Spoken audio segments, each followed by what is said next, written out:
Hi, everyone. This is Jacqui Cooper with JCooperTravels talk show, and I want to welcome everyone to this episode and definitely remind everyone to like it and subscribe, especially because my special guest who's on today, this is the second of many episodes that we're doing.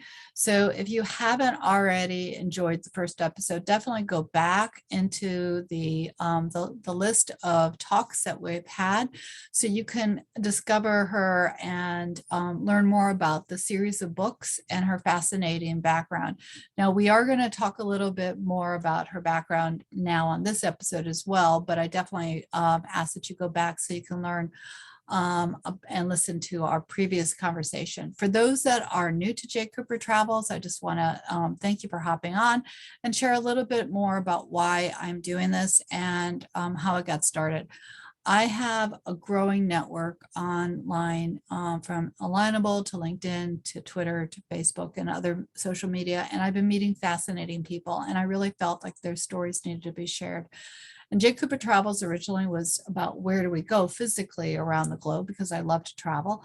But with things happening where we weren't able to travel as much, it ended up being more about the stories and how do we travel in life. And so that allowed me to share more stories for people that have really made an impact on their communities, their families, and others, sometimes that we don't even know about. So my background is that I'm a lawyer, but I've navigated into special ed teaching about 15 years ago, but I also like doing side projects and businesses. So I have my hand in a lot of different businesses. So some people say I'm a serial entrepreneur, but I just love it. And the talk shows allow me to kind of share what I'm doing and what I'm learning to both help educate you as well as to inspire you to reach out and try things that might be new and unusual in your own life. But for today, I want to welcome Deborah back. How are you doing today? Wonderful. Good to see you, Jackie. Yeah. So for those that are on the talk show side, definitely please hop over to the YouTube side as well, because we're going to be featuring and showing some of the book covers. And I want you to be able to experience the visuals as well. So Deborah, your background, and for everyone who's not on the visual side, her full name is Deborah Levine, but your background is so inspiring, and you have done so much in your life. And I know that we covered a lot of this in our first conversation, but before we talk about the second book, which is about your mom, I want you to kind of do a short recap as to your background and a little bit about what we talked about on the first one, because they're so interconnected. So I'm going to let you share. Thank you. I'm looking forward to it. Yes, the first session, we talked about my father and the memoir, and I'll share the screen with the book cover. Yes, please do. The Liberator's Daughter. And it's called The Liberator's Daughter because my father was a U.S. intelligence officer in the military during World War II, assigned to interrogate Nazi prisoners of war. And he did indeed liberate a death camp called Nordhausen. He rarely spoke about it until I took a job with the Jewish Federation as the media person in Tulsa, Oklahoma, shortly after the Oklahoma City bombing, and was trained in security by the FBI. And he came out to make sure they were taking good care of his baby.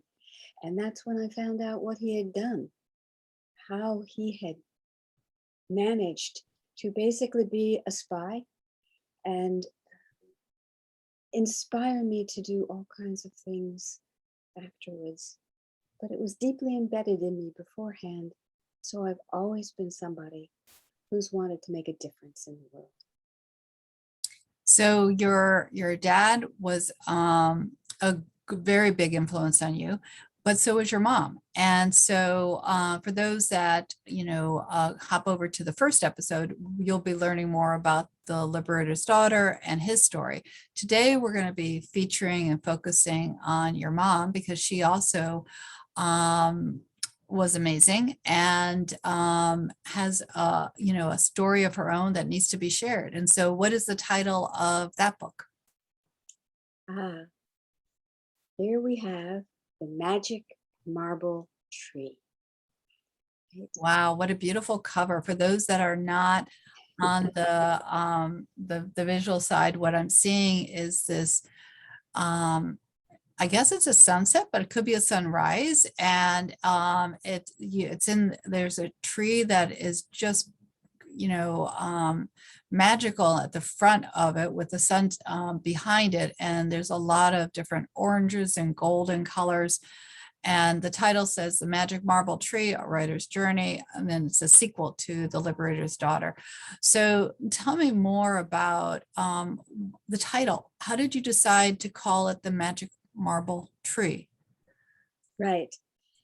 This tree is representative of a huge, what we call Royal Poinciana tree that was in our front yard in our house in Bermuda, where I grew up.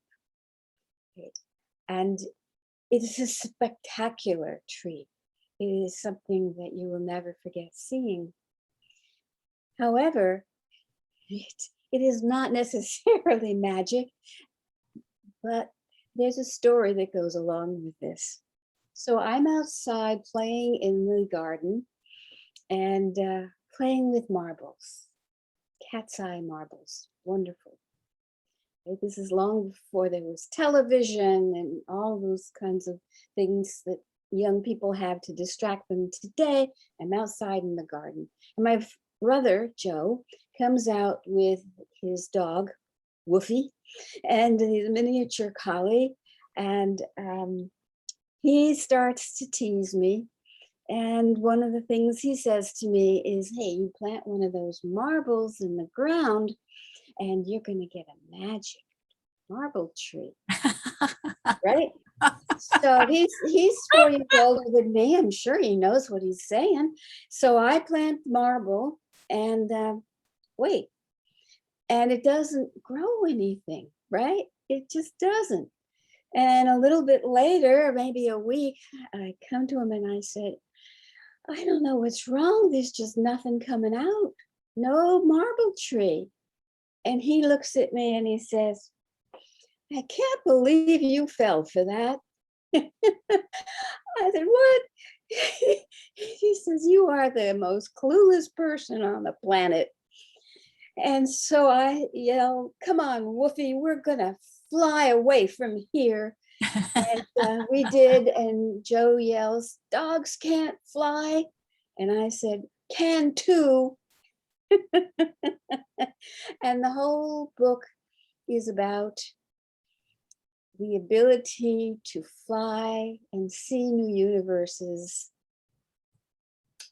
and be the magic marble tree yourself. I love that. I love that because again, we have the creativity built within ourselves, and we can visualize and do anything that we put our heart and our minds towards. But a lot of times we might not be able to grow a tree out of a marble though, but but again, we can imagine it growing. And what I kept thinking that was going to happen after you shared that story is that your brother went behind you and actually planted a small plant on top of it. Just to keep the story going. But again, so how tell me more about your mom and how she influenced you and how she encouraged you to be as creative as you are today. So the idea of a magic marble tree came from, in some ways, old English stories, right? Of fairies and gnomes and pixies and elves that my mother always provided for me. I didn't know till, oh, excuse me. That's okay. That's okay. It adds a little bit of backdrop music to what we were talking about. So one of the things that fascinated me about life were these books. And so I learned to read at maybe age 4, right? And Peter Pan and Tinkerbell, you name it. It was part of who I was. I didn't learn until many, many years later, right, that she had actually published in the 1940s a paper about the impact of stories on children and their growth. So there was not just That's your mom you're talking about. that's my mom. Yes. Yep. Her name was Estelle, Mhm. right? And let me tell you a little bit about Estelle. And it begins really with her mom, Ida, and her family, the Swigs. The Swigs, like most of my ancestors, were immigrants from Eastern Europe, Ukraine, for example, coming to America through Ellis Island. And they went a little further north into the Boston area. And my grandmother was one of 11 children of this Swig family.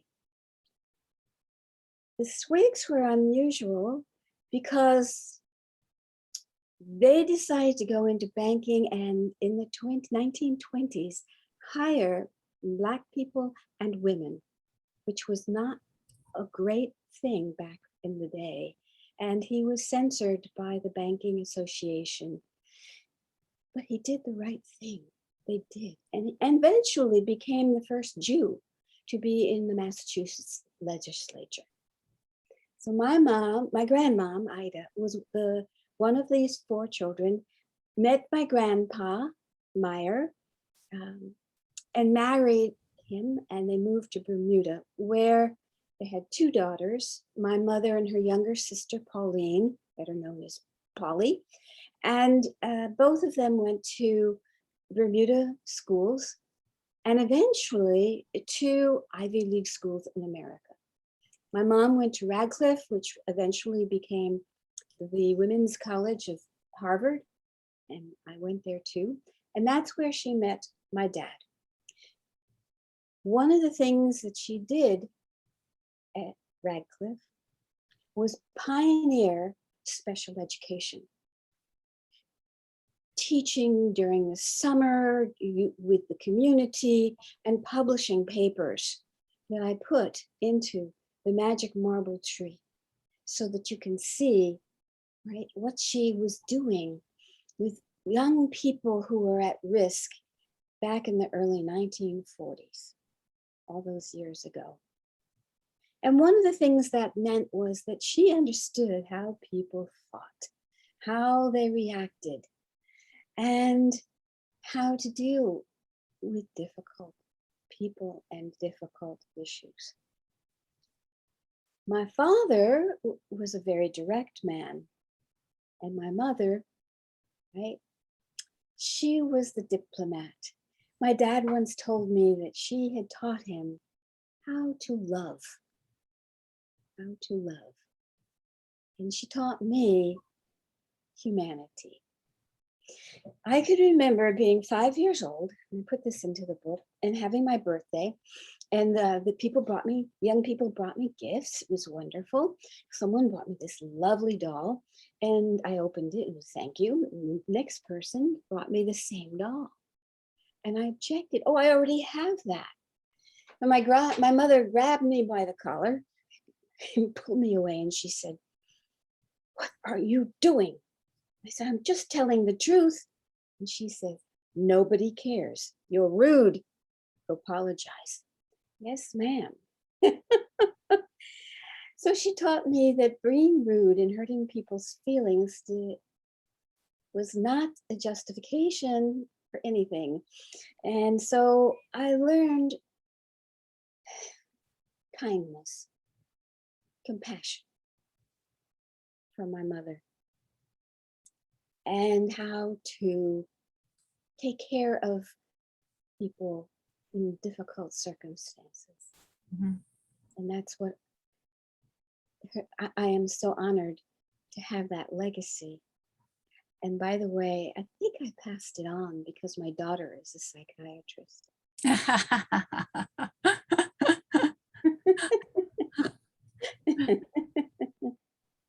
And again, we don't realize the impact we have on our children as well. So a lot of what we see in terms of how we carry ourselves and the, what we're sharing with them, we then see later as their life unfolds.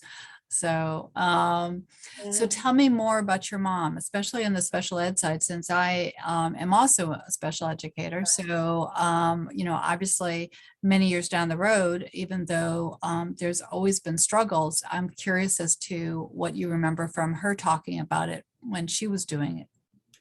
So she didn't talk much about what she did during the 1940s. I didn't realize she'd done it until I looked through the papers. My dad was an archivist and kept everything. And I have all her case study notes from those days of dealing with young people with terrible anger issues. And dealing, she did tell me the story, with young people with disabilities. Particular, there was a young person that she dealt with from a deaf school, right, who she brought to her dorm room at Radcliffe, just to make him feel at home. And she told me about the young man signing that when he saw that she had a teddy bear on her cot in the dorm. And he signed to her, "Don't you think you're a little old for this?" She loved it. She loved children. She loved their bluntness. She was always someone who had respect. So you bring up, sorry to interrupt, you bring up something very interesting. It sounds like she was very good at signing and that she knew more than one language. Yes, she did. And I didn't know that when I decided early on in my career, when I was a dancer and had a dance company, I had a dance studio, that I decided to keep that dance studio right in the basement of a school for the deaf and hard of hearing. And I ended up teaching ballet to their students and learning sign language myself. And it was pure joy for me. And this, like I said, somewhere it was embedded in me because I didn't really know the extent of what she had done. And then I went on and taught ballet, well, dance, at a school for the blind. And dealing with disabilities back in the day, this must have been, we're talking 40 years ago, right? When there wasn't really a career category of this kind of physical therapy. It was just what I needed to do in making the world a better place. Yeah, you felt called to do that. I did. And I learned so much from my students, oh gosh, to this day. And I put some of that into the magic marble tree of the legacy that I was blessed with from my mother. It has given me a basis for dealing with diversity in general, right? When you deal with cognitive diversity like that. There's a lot of things that, again, I'm sure that she saw and experienced as she was navigating this that we're still sometimes seeing now, but I'm curious as to whether she developed curriculum or what size classes she had. I mean, there's so many questions I have. I don't know if you Yes. know any of that, but again, I'm just really curious as to because there was a lot of separation between those with,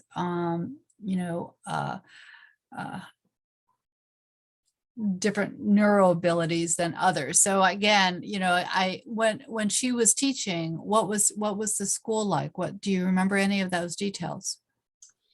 Um, well, let's go back for a minute to why we came to the States from Bermuda. Hmm. Okay, so after my older brother and myself, there was a younger brother, John, who had a certain autistic, high-performing autistic issues, Asperger's. He was brilliant, but he had these Yeah. learning disabilities, and it was clear very early on that maybe we needed more advanced medical assistance for him, and that's when we came to New York. Okay. So I watched her deal with my younger brother all my life and all his life and dealt with it also. Now, when she came to America, she decided to learn Hebrew, which you couldn't do in Bermuda because there was no synagogue and there was really no Jewish community to think of, because in truth, my family is the only Jewish family to have lived on the island for 4 generations. Wow. And she was brought up there as I was. So there was limited experience of the Jewish community. So coming to New York, Long Island, right, there was plenty of Jewish opportunities. And she got her, not just her teaching degree for a Jewish educator, but principles degree. Right? And sometimes she would take me with her to the classes. That's when I was able to learn Israeli folk dance. Fun. Oh, it was perfect. It was perfect, especially because I had had to leave Radcliffe because I'd been quite ill. Mm. I thought my life was over. Not quite. A little dance helps everything.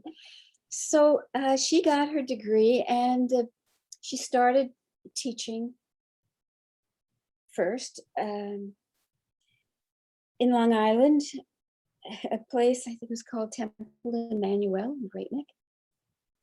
And she took me with her. So I was a teacher's aide, right? I'm like 10 years old, and I see her at work. She was loved, and she was great. She was sweet. She got kids to do all kinds of things. And I thought, well, okay, I could do that. And one day she left me alone with the kids to take care of things while she went and had to do something for the administration. Right? Well, they were like second graders, and I was only like a fourth grader, maybe. And they went wild, yelling and screaming and running all over the place and hiding under the table. And I grabbed one of them and I sat him on the chair, and I gave him the what for, bad boy. As my mother came down the stairs, this was in the basement, what is going on? And it was like total silence, right? I could compare how they responded to her and they responded to me. Yeah. There's something to be learned here. For sure. So after she did her teaching there, where else did she go and what else did she do? We moved to Cincinnati. Yeah. Eventually, and she became the principal there at Rockdale Temple, and she was in charge. And she told me, I was older at this point, she said, now it's your turn to be a teacher. Excuse me, I don't want to be a teacher. No, She said, yes, you are. You're going to be a teacher. You're going to teach second grade. Oh, God, help me. And so she said, I'll give you the best room in the school. It'll have windows. It'll be beautiful. Uh-uh. I'll give you the best intern, high school aide we've got. And for some reason, a young person that I can train and who could do most of the work. Okay, you're on. And so she got me started as teaching and being the mentor of this student aide. I loved it. And no matter where I went for a decade or two, I always had a young student aide. I couldn't go without. It was just beautiful. My mother had started me off, right? She knew what she was doing. I was hooked, and one of the beautiful things about my mom, she's just so human. By that time, I had a little girl. She was maybe 2 or 3. We had her in the preschool. And one day I was walking by in the hall to check out my daughter in the preschool. And I see my daughter at 3 years old sitting in one of those little chairs. And my mom, the principal, sitting next to her, listening to the teacher tell a story. And I said, yes. This is perfect. And it's amazing that these small things that you do create for years, influence you, create your passion, enhance your creativity. I once asked my daughter, what do you remember about your grandma still? Because my grandmother passed away when my daughter was still quite young. And she said, oh, I remember her filling up the bathtub with as much soap bubbles as I wanted. And then she sat there with me to make sure that those monsters didn't get me, because they can really bubble up there. I said, that sounds about right. That sounds precious. It really does. So when she was a little bit older, what did she continue to be a principal, or what other adventures did she have? Yes, she continued to be a principal, and she created a class specifically for children who had disabilities. And she taught them how to read Hebrew, because she wanted to make sure that they were not left out and had the opportunity to be bar mitzvahed and be part of that wonderful rite of passage. And so you could see her, leading this group, this motley group, into the classroom. It was a passion of hers. And after she passed away, my dad created a scholarship for children at the synagogue to be remembered by. It was one of those things where I heard about it, I would say maybe 15 years after her passing. Oh, are you Estelle Levine's daughter? Yes, I own up. So I know I didn't do this at the beginning of our chat, but I definitely want to do this now. And for those that are interested in getting a copy of the book, the link will definitely be below in the blog below. But why don't you go ahead and mention how can they find your book? And we'll also make sure that the link is down below as well. Absolutely. And one last thing I'd like to say about my mom. Mm-hmm. While she was dying of cancer, she would go into the hospitals for children and read stories to them. She never stopped. It was a beautiful thing. And you can get this book on my website, AmericanDiversityReport.com, and it's also available on Amazon. That sounds That sounds great. And as I mentioned, the link will definitely be below. I know we're going to be doing another episode. And the next episode, because you've written many books. So why don't you give us a little bit of a teaser or a tip about what is coming next in terms of our next talk? Right. And for those that are, again, on the audio, definitely pop over to the YouTube side. You're going to see the picture of the book that's called The Matrix Model Management System Guide to Cross-Cultural Wisdom. And we're also going to be looking at the workbook that's associated with this. So just give us a little highlight as to what this is all about. And for everyone who's going to be hopping on, definitely like and subscribe so you can connect to the next episode as well. Yes. So I think my mother instilled in me the ability to invent. She certainly invented things herself. And so I have invented this cognitive diversity book, Matrix Model Management System, that combines the science of storytelling, which I ended up studying at Harvard, and emotional intelligence, which my mother has embedded in me, along with decision-making and planning, which reflects my degree in urban planning. I've combined it all so that people can go through this sequential process and create plans that are flexible as well as showing expertise. The matrices for storytelling, emotional intelligence, and planning are all there. By the way, I use the word matrix model because it is multidimensional. And I know that word because back in the 1960s when I was in high school, my mom insisted that I take matrix algebra, which is the basis for computer programming. Now, I told her I was going to be a poet, a philosopher king. And she said, "This is not a suggestion, dear." Yeah.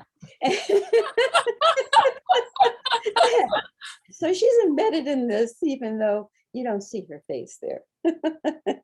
Well, I do want to say that for everyone who's going to be hopping on, this is going to be a very interesting conversation because one of the areas that I'm, exploring and diving deep into is the blockchain and cryptocurrency. And that is a whole nother matrix, and the metaverses that they're creating involve storytelling and technology. So there's a lot of multiple uses here.